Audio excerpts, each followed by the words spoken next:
Hi, I'm Nid and I am a karma guide and business consultant, and this month I want to talk to you about your brand and your business name.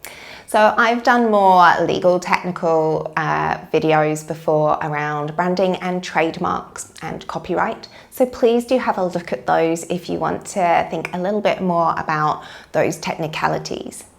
In this video, we're just going to touch on a couple of aspects around deciding your branding and how it is that you can make it the most all-encompassing of what it is that you are here to share in this life. So the first tip that I wanted to share with you is thinking about your core wound. So most of us come into this life with some degree of key lesson that we seem to repeat and repeat throughout life. And some modern day sayers would call it the mess in your life is often your message. So it's the same principle. You want to use this because it's going to be the place that you're going to be getting the most wisdom, the most knowledge, and the most experience that you can talk to and therefore share. And the best way that we learn is when we teach, is when we share and give that knowledge with other people. So even if you don't see yourself as a teacher, but you're a healer or you work in some other wellness modality, it is through whatever that core message is that you are going to be sharing those kind of angles of what it is that you do. So that might help you a little bit with maybe the look and the feel, the name of what it is that you want to offer, or maybe coming up with a tagline and some of the hashtags that are going to go with your brand. So start with that just to help you get a sense of what it is that you are about, that you seem to talk a lot about, that you seem to repeatedly experience as a learning lesson and find yourself talking to it because you're trying to process and understand it yourself. The next thing I'm going to jump onto from that hashtag kind of short tagline approach are symbols that you might want to use to help you build energy around what it is that you're going to offer. So you might find that there's certain images, certain symbols, certain colors that really resonate with you, that help you with learning that core wound, that message, certain words that you really love, that you're really drawn to. So start to just build a little portfolio, even if it's just in your awareness, or maybe you want to make a Pinterest board, and begin to collect what those words, what those images are, and start to see how that looks. What's a common theme? And when you're in different moods and different mindsets, how is it that that resonates and fits with you?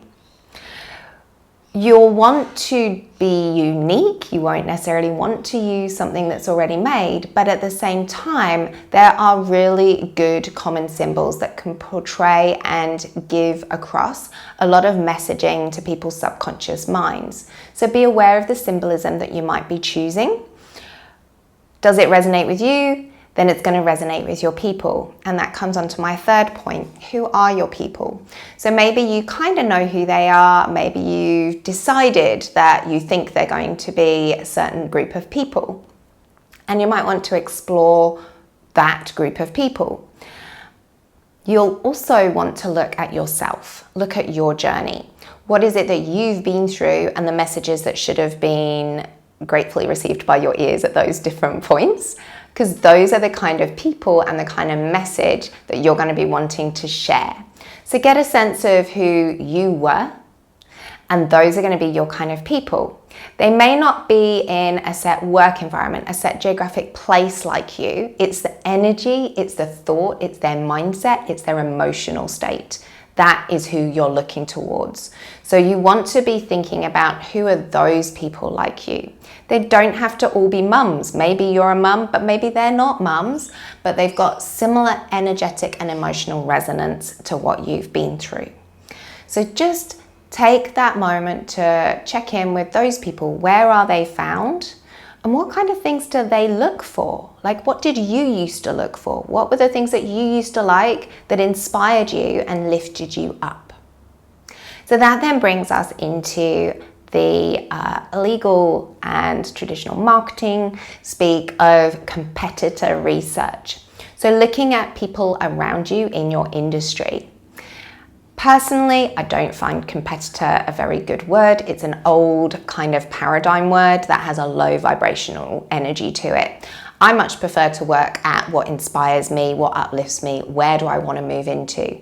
We're often looking at wanting to move our energy into a new place, and that means we want to connect with people who are in that place we're trying to move into.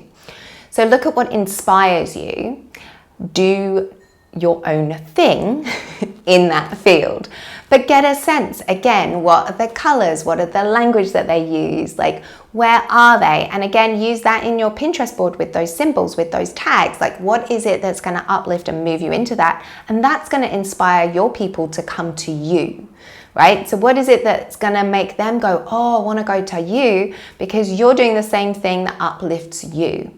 So be really aware of what it is that you're going to portray, is because people are going to resonate at being drawn upwards towards you.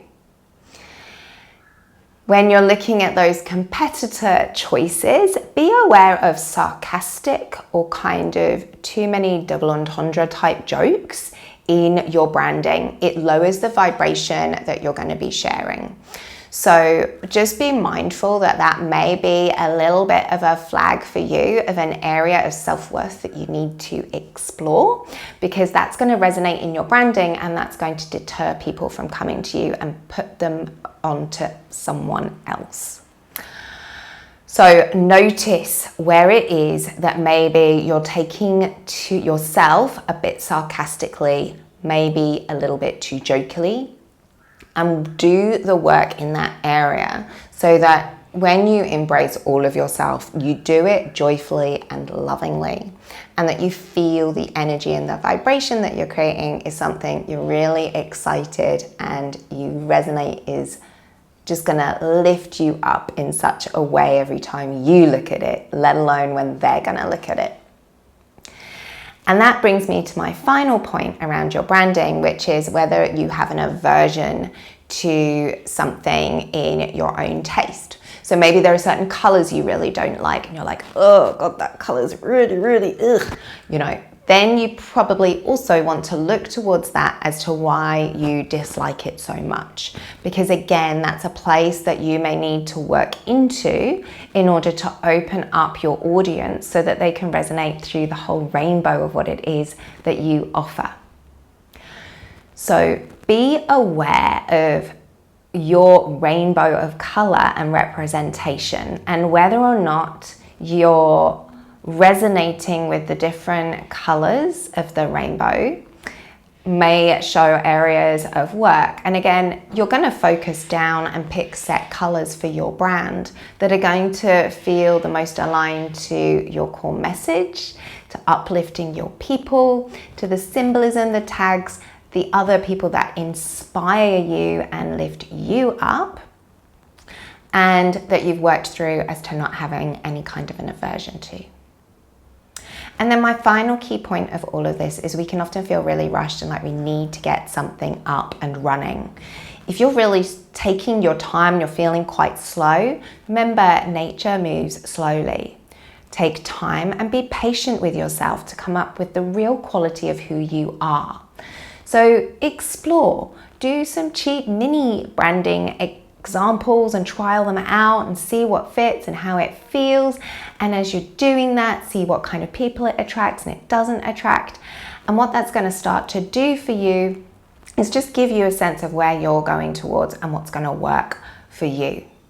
Because one of the key things when it comes to trademark law is that we want to have something that is distinctive, and that is something that can either be because it's so unique, or it could be something that's acquired over time because the quality of it is so specific. It acquires with experience and with patience this real unique standout of the crowd.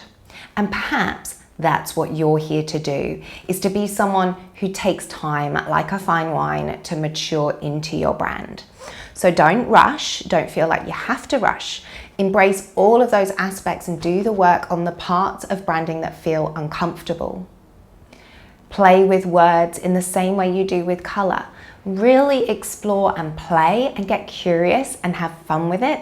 And when you hit a wall, you know that there is a little bit more work around your self-worth and your confidence in how you present yourself that you're going to dive into and clear, so that then you can explore even further that full rainbow of what it is that you're going to represent. And then when you've got that clear color, look and feel, you've explored it, you've got the words down, you've got the name of your brand down, then you're going to check out those trademark videos and do a couple of those legal checks around whether or not other people are doing it already, have something similar, and whether or not it might be a bit confusing, and how may you need to explore setting yourself apart a little bit further. I hope that's helped. Look forward to seeing you in the next video next month.